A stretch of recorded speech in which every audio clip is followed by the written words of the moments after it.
हा एक फार मोठा असं प्राचीन काळी शिक्षणाचं केवळ बौद्ध धर्माच्या शिक्षणाचं नाव तर प्राचीन जे शिक्षण आहे त्याचं अत्यंत हे महत्त्वाचं विद्यापीठ स्तरीय शैक्षणिक केंद्र होतं आणि त्या अशा 2000 वर्षापासून ज्याला प्राचीन शिक्षणाची परंपरा लाभलेली आहे त्या लेणी समूहात आपण आहोत.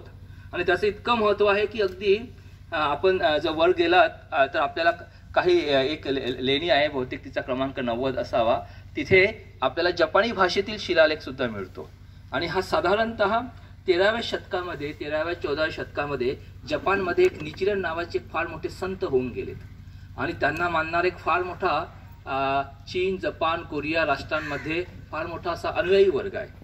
तर आता अजून अभ्यासकांमध्ये अनेक मतं आहेत, पण एक लक्षात येतं की तो अलीकडचा शिलालेख नसून तो सुद्धा 15व्या-16व्या शतकात असेल. म्हणजे असं लक्षात येतं की कानेरीची ही जी प्रसिद्धी आहे ती केवळ भारतातच नव्हे तर भारताच्या दूर अगदी साऊथ ईस्ट एशिया म्हणजे ज्याला आपण दक्षिण पूर्व आशियाई म्हणतो किंवा मग चीन, जपान सारखी राष्ट्र इथपर्यंत हा जो लेणी समूह आहे याची महती होती. असं काय वैशिष्ट्य आहे या लेणी समूहाचं, तर इथे आपण जेव्हा अगदी शेवटची जे लेणी आहे म्हणजे ती अगदी नैसर्गिक लेणी आहे, तिथे अनेक स्तूपांचा असा आपल्याला समूह दिसतो.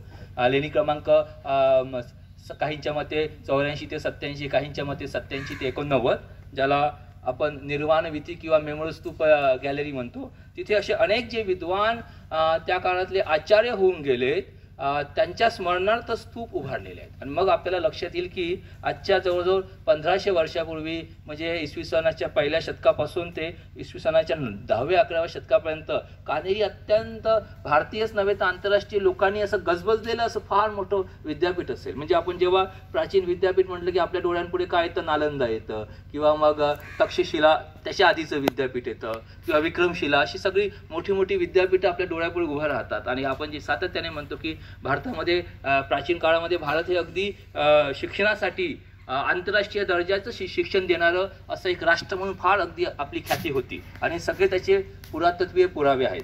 तर जेव्हा आपण पश्चिम भारत किंवा महाराष्ट्राचा विचार करतो तर तेव्हा कुठलंही असं प्राचीन स्थळ जे विद्यापीठ म्हणून होतं, शैक्षणिक केंद्र म्हणून होतं, कारण विद्यापीठ ही नाही म्हटलं तरी तशी ही फार अलीकडची संकल्पना आहे, बरेचदा आपण ती वापरतो, त्यामुळे शैक्षणिक केंद्र हा जरा फार मोठा व्यापक शब्द आहे. तर कानेरी हे जवळजवळ 800-1000 वर्षाहून जास्त काळापर्यंत लोकांना प्राचीन शिक्षण देत होतं.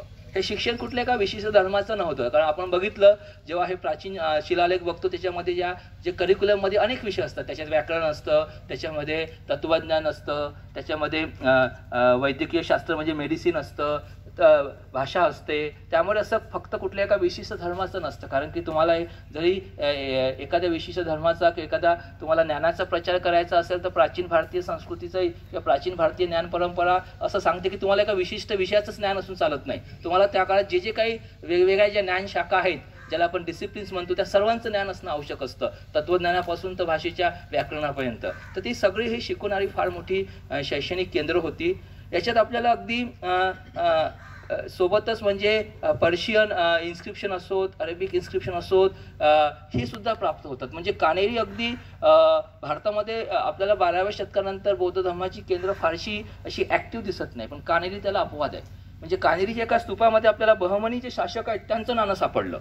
म्हणजे कानेरी असं कधी पूर्णतः असं त्याचं अस्तित्व संपलं होतं असं दिसत नाही. म्हणजे कदाचित एका 100-1 वर्षासाठी असेल, पण अगदी जे युरोपियन जे हे आलेत, यात्रेकरू आलेत, त्यांनी सुद्धा नोंदीमध्ये कानेरीचा उल्लेख केला आहे. मग पोर्तुगीज असोत की ब्रिटिश असोत त्यांनी सुद्धा म्हणजे कानेरी आणि या परिसरातील जे काही सगळं लँडस्केप आहे, इथे काय काय अवशेष आहेत, कुठले कुठले मंदिरं असतील, कुठल्या कुठल्या मूर्ती असतील, याचं अगदी इत्यंभूत असं बारीक सारीक वर्णन आपल्या गॅझेटियर्समध्ये केलं की आपल्या प्रवास वर्णनात केलं. आणि त्याच्यामुळे असं वाटतं की कानेरी हे हळूहळू 13व्या-14व्या शतकानंतर फार असं प्रसिद्ध नसेल राहिलं तरी पूर्णतः असं बंद झालं असं नाही आहे.